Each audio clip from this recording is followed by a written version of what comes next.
भगवान राम सीता की खोज में नहीं आए थे। भगवान राम क्या करने आए थे? अधर्म का नाश करने। भगवान कृष्ण गोपियों से मिलने नहीं आए थे। क्या करने आए थे? अधर्म का नाश करने। भगवान परशुराम क्या करने आए थे? भुजबल भूमि भूप बिंद कीन्हे और विपुल बार महि देवंदीने।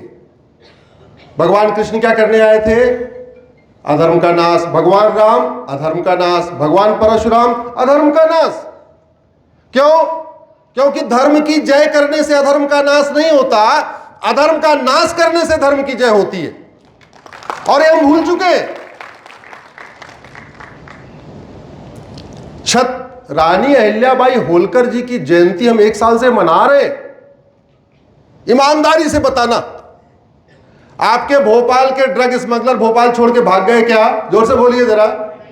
गांजा बिकना बंद हो गया, चरस बिकनी बंद हो गई। रानी अहिल्याबाई होलकर का जस्टिस सिस्टम लागू करते, सारे ड्रग स्मगलर भोपाल और मध्य प्रदेश छोड़ के भाग जाते।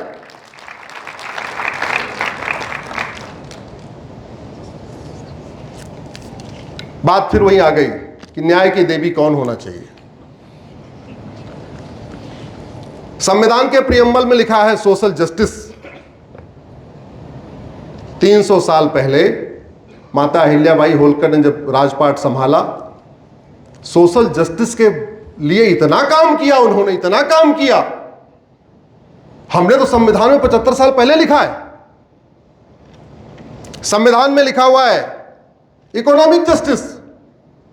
महेश्वर जैसा बिरान एरिया में महेश्वरी साड़ी बनने लग गई, इससे बड़ा आर्थिक इकोनॉमिक जस्टिस क्या हो सकता है?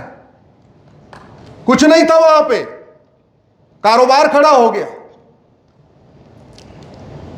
जमीन बंजर थी, खेती करने वाला कोई नहीं, गुजरात से पटेलों को बुला लिया। आज की डेट में वो पाटीदार कहलाते हैं। यहां पे कोई पाटीदार है क्या इधर? अच्छा है, हाँ, सारे गुजरात से पाटीदार बुलाए उन्होंने। उस जमाने में एक महिला, 35 साल की महिला राजपाट संभाल रही है और वो दूसरे प्रांत से पता करती है कि खेती कहां अच्छी हो रही है। उसको पता चलता है कपास की अच्छी खेती गुजरात में हो रही है। बोले काम करो, उनको बुलाओ। इतनी दूरदृष्टि सोच, इससे बड़ा इकोनॉमिक जस्टिस क्या हो सकता है? संविधान का प्रियम्बल कहता है liberty of thought, belief, faith, expression. शास्त्रार्थ की परंपरा को क्या गजब का माता अहिल्याबाई ने आगे बढ़ाया। लिबर्टी ऑफ थॉट, बिलीफ के ही तो मतलब होता है ना, आपको खुल के बोलने की आजादी हो, तर्क करने की आजादी हो, शास्त्रार्थ करने की आजादी हो।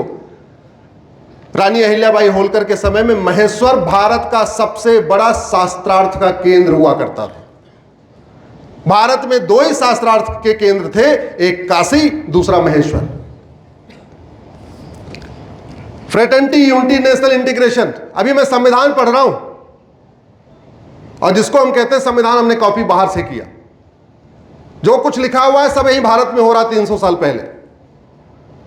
फ्रेटर्निटी, यूनिटी, नेशनल इंटीग्रेशन, क्या गजब का काम किया माता ने। Article 14 equality before law, equal protection of law, एकदम हूबहू जमीन पे उतार दिया। राजा के सामने, राज दरबार में ब्राह्मण, क्षत्रिय, वैश्य, दलित में कोई भेदभाव नहीं होगा। Equality before law, equal protection of law.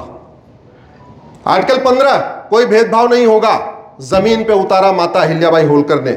Article 16 सबको समान अवसर मिलेगा, जमीन पे उतारा माता अहिल्याबाई होलकर ने।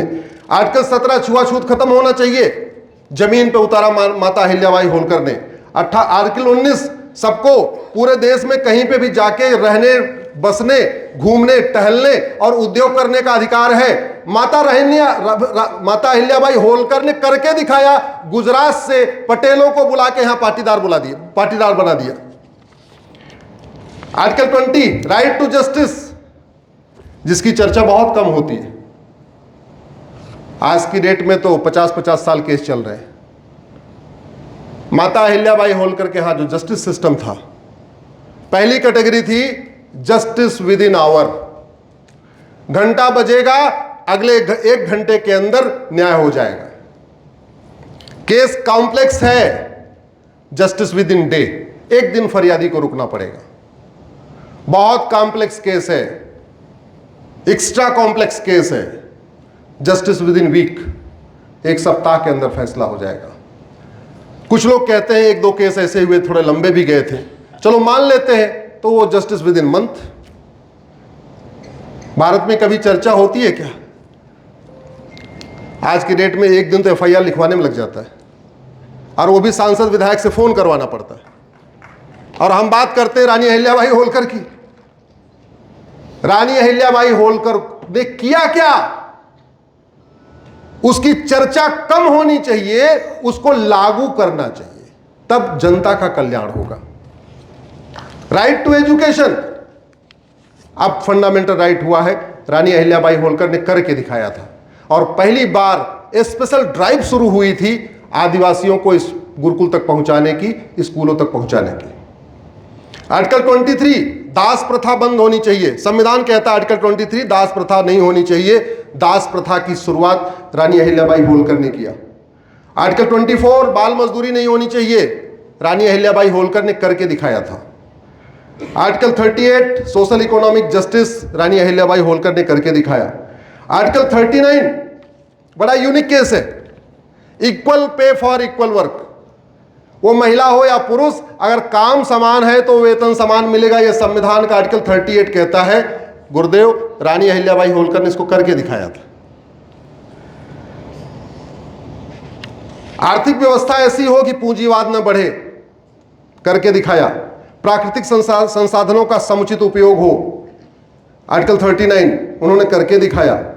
पंचायत व्यवस्था की शुरुआत, पंच परमेश्वर की शुरुआत रानी अहिल्याबाई होलकर ने किया था। आर्टिकल 40 कहता है आर्टिकल पंच परमेश्वर की व्यवस्था होनी चाहिए। Article 48B 43B cooperative system, उस जमाने में उन्होंने कोऑपरेटिव सिस्टम शुरू किया था। मजदूर मालिक का कॉन्सेप्ट खत्म करके पार्टनरशिप में बिजनेस शुरू हुए।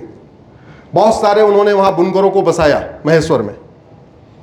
आर्टिकल 46 SC ST के लिए विशेष कल्याण के लिए काम करना चाहिए, रानी अहिल्याबाई होलकर ने करके दिखाया। एक काम जो बहुत कम चर्चा होती है, नशाबंदी, रानी अहिल्याबाई होलकर ने जमीन पे उतार के दिखाया था। संविधान का आर्टिकल 47 कहता है नशाबंदी होनी चाहिए। आर्टिकल 48A इन्वायरमेंट प्रोटेक्शन, रानी अहिल्याबाई होलकर ने करके दिखाया। नदियों के लिए जो उन्होंने काम किया था वो लाजवाब काम था। आर्टिकल 50 स्वतंत्र और निष्पक्ष न्याय होना चाहिए, वो उनकी व्यवस्था थी। मुझे समझ में नहीं आ रहा है, हम पिछले 75 साल से ग्रीक देवी थेमिस और रोमन देवी जस्टिसिया की फोटो अपने कोर्ट में क्यों लगा के बैठे हुए? जब हमारे पास न्याय की देवी है तो हमारे हाई कोर्ट सुप्रीम कोर्ट में किसकी फोटो लगनी चाहिए? जोर से बोलिए जरा। ये फोटो लगनी चाहिए, ये जो पीछे दिख रही है आपको, ये फोटो लगनी चाहिए हाई कोर्ट और सुप्रीम कोर्ट में।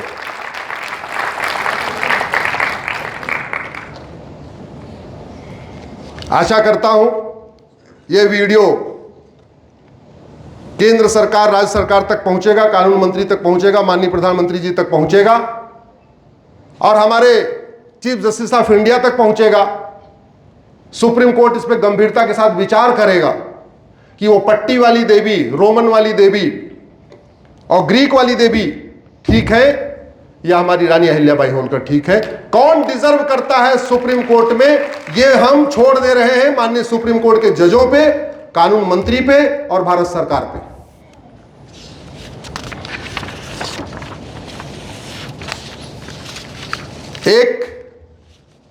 मैं उन विषयों